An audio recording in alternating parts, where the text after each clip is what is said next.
Química básica, audio 19. Estamos analizando la tabla periódica de elementos.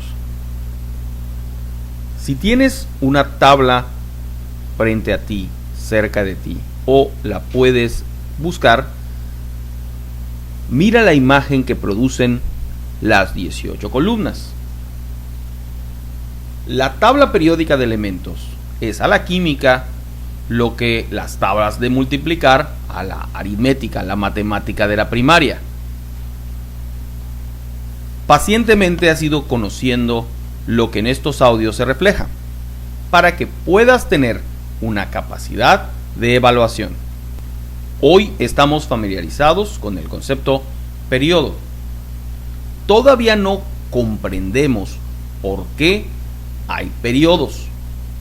Tienes una información reducida con respecto a los niveles de energía en que los electrones que forman la cantidad total o número atómico de cada elemento tienen, cómo se encuentran estos electrones totales distribuidos en una cierta arquitectura o un cierto diseño que siempre se produce. Los primeros electrones van a estar siempre en las mismas velocidades, aunque un elemento tenga más electrones que otro. Si le quitáramos los que le sobran, serían idénticos, porque siempre, según la naturaleza, se reparten igual. Eso es lo que hoy sabes. En realidad, el primer periodo solo tiene dos integrantes.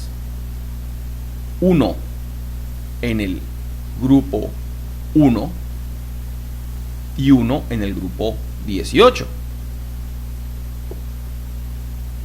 El resto del primer periodo está y estará por siempre vacío. ¿Por qué? Porque el primer elemento del primer grupo tiene un electrón. El primer elemento del grupo 18 tiene dos electrones. No hay nada. Nunca va a haber nada, porque entre 1 y 2 no hay nada. O es 1 o es 2. No hay medio electrón en la naturaleza. Por lo tanto, estos dos electrones producen que a los extremos de la tabla periódica se encuentre todo el periodo 1.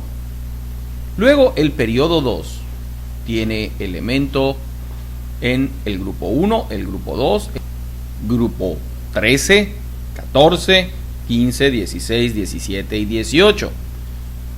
La cantidad de electrones que tienen va completando la diferencia entre los elementos.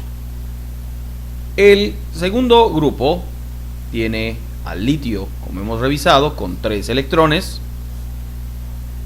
Con 4 electrones está el berilio en el segundo, y así nos vamos. En el 13 hay uno de 5, en el 14 uno de 6, en el 15 uno de 7, en el 16 uno de 8, muy importante por cierto, en el 17 uno de 9 y en el 18 uno de 10.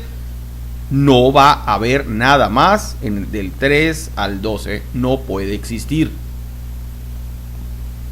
¿Por qué los colocamos en ese nivel? En ese periodo. Por la arquitectura de la distribución de sus electrones. Sabemos que no podemos esperar a nadie allí porque pues ya completamos los números en la secuencia que aprendimos en la primaria, en la aritmética, en la muy famosa recta numérica.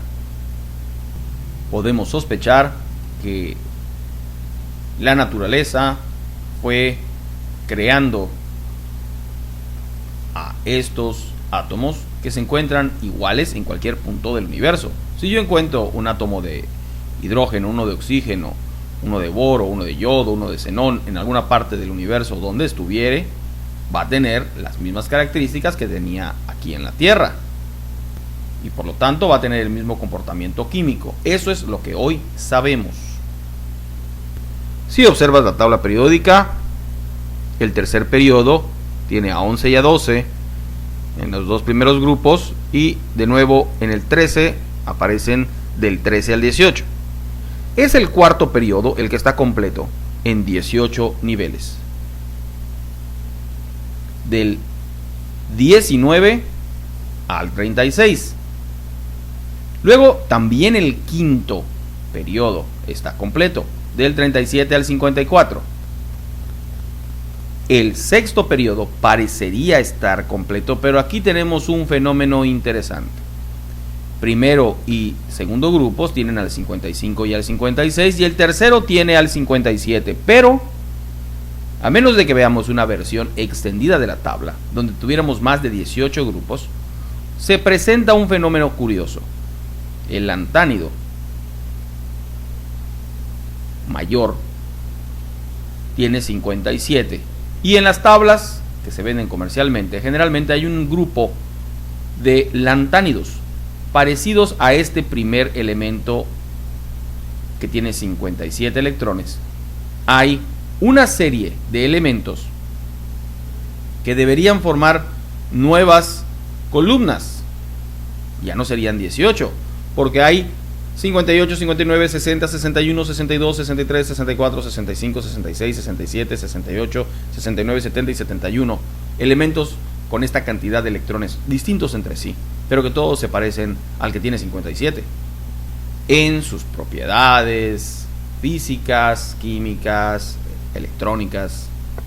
Y a las 18 columnas básicas tendríamos que agregarle otras 14. Por eso aparecen aparte. Lo mismo sucede en el séptimo periodo, que de pronto reinicia en el 87, el 88 en la segunda columna o segunda familia o segundo grupo, y en la tercera nuevamente tenemos al primer actínido con 89 electrones. Tenemos la misma cantidad que los lantánidos, hasta el 103. Tienen características en común, por eso se les ha agrupado y se les tiene que sacar para que no quede muy larga la tabla periódica. Hay varias formas de aprender. Una de ellas es entender que a los elementos primero se les diferencia por la cantidad de electrones que tienen. Luego se les agrupa por el tipo de propiedades que tienen. Luego se les clasifica por la cantidad de electrones que tienen en su última órbita. Y luego se les jerarquiza de arriba a abajo por la arquitectura que tiene su átomo, ese enjambre de mosquitos que gira alrededor del núcleo. Esos mosquitos son los electrones y tienen una cierta forma de armarse que es universal y repetitiva.